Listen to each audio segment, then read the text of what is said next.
Welcome to episode 3. So Fraser went to Edinburgh yesterday, literally just for one night. He's visiting a friend. And whenever I'm here alone, I like to kind of take it as an opportunity to have a very, very slow morning and just do things that I maybe wouldn't do if Fraser was here. Usually we would just be up and getting straight into our routines and into work. But this morning, seeing as I'm flying solo, I thought I would take time to start this book. I'm very excited about it. It's called I Who Have Never Known Men. Now, I have never heard of this book before. I just don't know anything about it. I had never heard of it. And my friend who got me into ACOTAR, which I am currently reading, I'm on the 3rd book. I am almost there. I've taken much longer than I would have liked to have finished this. But we're going to take a slight break from that. I feel like I could genuinely finish this in a day. I believe my friend who recommended it to me, I think she did finish it in the day. She said that it's just one of those that you just feel like you have to keep reading.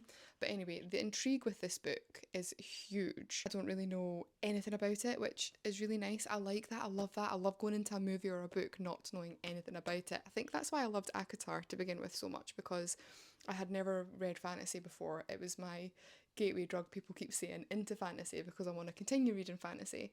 And it was just so exciting getting transported into a brand new world and something that I had never experienced before. But anyway, this definitely is not fantasy, or I don't think it is anyway. She just basically said it was very thought-provoking, and that is my jam. Anything that's thought-provoking, or a deep study character, or a deep dive into emotion or humans just in general, that's what I love. So I thought I would take maybe like even just 20 minutes to start the book with my coffee this morning, seeing as we're solo, because this is just something that I don't think I would do if Fraser was here, because we've both just got our little morning routines that we would just get straight into. Reading first thing in the morning isn't generally in my morning routine. But out with that, I've got a fairly busy day today and I thought we could spend it together. I will do a little bit of reading, and then the plan is to get ready and I'll take the dogs for a walk. Oh, here they come. I feel like they just knew I was speaking about them. Oh, hello, girls. Oh, hello. Oh, hello. Please don't bark. Please don't bark. Please don't bark.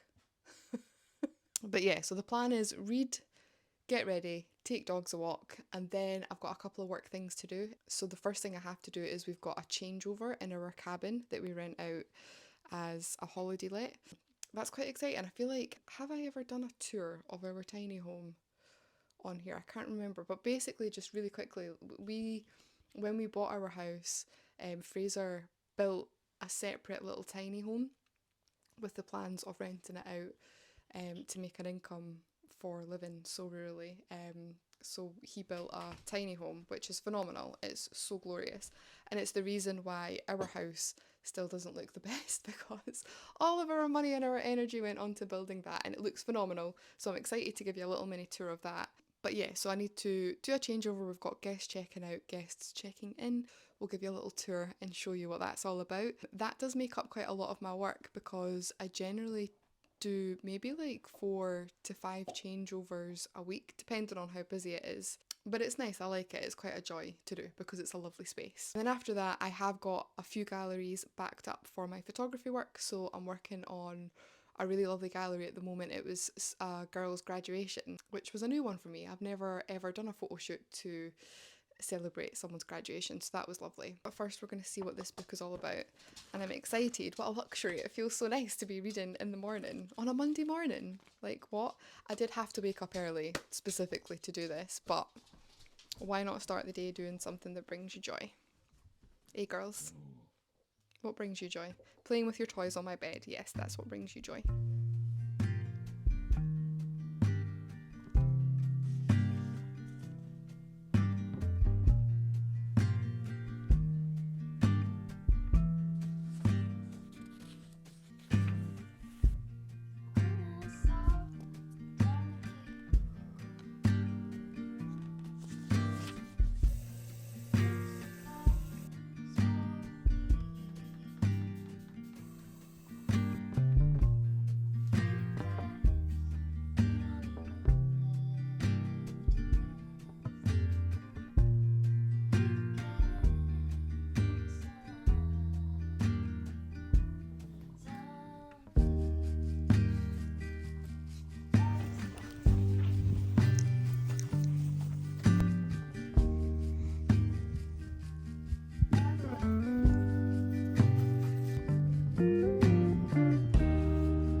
Welcome to the tiny home. I feel like the best way to do this is to do the changeover, to do the clean, and then give you a bit of a tour, because then everything will be nice and fresh and nice and clean.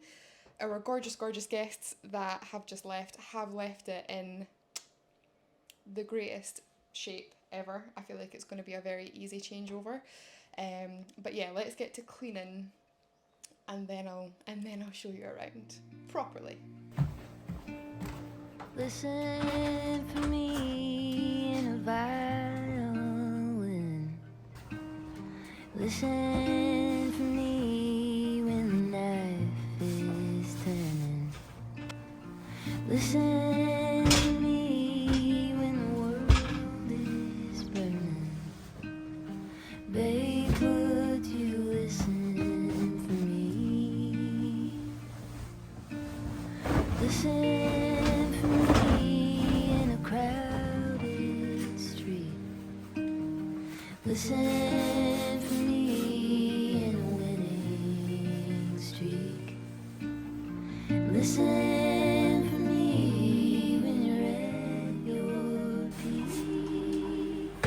Babe, would you listen for me?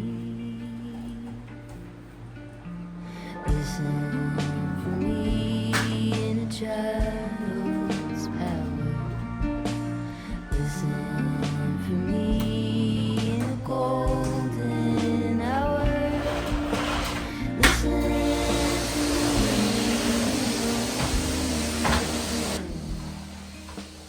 Listen for me. Okay, let's give you a little tour of the tiny home. So when you first walk in at the front door, you're greeted by the kitchen area. So in the kitchen area, obviously we've got our cooker, our sink, we've got a dishwasher in there to the far left, and then to the far right, that's our little fridge. I like how everything's kind of like hidden away. And then back to your right, if you make your way down a couple of cute little steps there, you're going to make your way into the living room area. And obviously you've got these gorgeous, huge windows that look over to the sea and the mountains. We've got a lovely little fire here. It doesn't really get used much in the summer months, but in the winter it's lovely and cozy. And then from the living room area you can look back up to the kitchen. So the cabin as a whole is on 3 tiers. So the living room's the first tier, the kitchen's the second tier, and in this level we've got our little toilet area, which is really cute. Hello. And then across the hall there we've got our shower room, again really cute and small. And then if we make our way up to the back of the cabin, which is the third level or the third tier, this is the bedroom area. My favourite thing without a shadow of a doubt about the bedroom is you can literally lie in bed and look at those mountain views, like oh my god. And then from the other area of the bed you can look right out onto the sea. So all in all, the views are just absolutely incredible. And that concludes the tiny home tour. I love this space. The thing I think I love most about it is it was literally built from nothing. Fraser literally designed and built the whole thing, and I feel like that's really special, and it just goes to show how talented he is. I can't fathom it, and just what can come from hard work and determination. I feel like this tiny home really represents all of the hard work that we put in when we first moved here, and it wasn't easy. Well, let me tell you, it wasn't easy. I was thinking about now giving you a tour of our home and maybe telling you a little bit of our plans going forward for what we want to do, but I feel like that's too many tours in one video. Maybe let me know in the comments, do you want a tour of our house in the next video? Do you want to know our plans? So I'm going to jump off and go back to our house. I'll see you there. Hi baby! Hello! Did you miss me? Hi baby! Okay, I'm back in our house, and I think what I'm going to do now is take a little bit of an extended lunch break. I'm going to make some pasta for lunch, and I'm going to sit for maybe an hour or so and get a little bit more of this read. I feel like so far I'm loving the deliciousness of the fact that the book just seems to be an inner dialogue of this one girl, and I love that. I love just like a rambling inner dialogue when it comes to books and films, so we're loving that. And I've already underlined a couple of sentences that really popped out at me, and I even sent my friend who recommended this book, I sent her over a voice note of the sentence that I underlined. But yeah, we'll have some lunch, do some more reading, and then we'll get to doing some more work and get some editing done.